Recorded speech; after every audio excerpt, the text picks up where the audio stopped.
trying to get paid, take money, cash checks. You see the set, that's Lash, that's Dex. Young C, Young Shorty, Milcavelli. White bricks, True Religion, on the telly, it's me. Wiz got the house full of freaks, that's why I haven't been. Today I'm going to be showing you what these are. So these are basically plastic free cleaning sachets. They come with a guide basically just to tell you how much water goes in each one.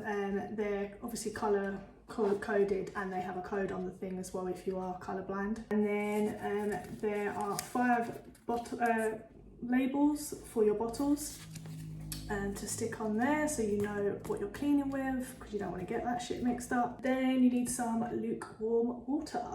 I'm obviously going to need more on this to fill up all these bottles. So these are 300 milliliter bottles.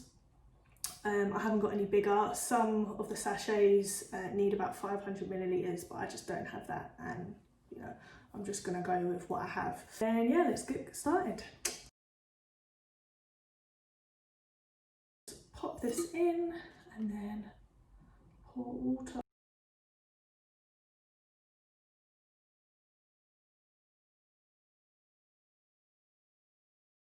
So there you have it, all my bottles are labelled up and ready to use. There is another company also called Ocean Saver. They are in high street shops now, so this is a new beginning for us to have plastic free alternatives made available in the stores now. So hope you enjoy, bitch. I'm out here with my cleaning program.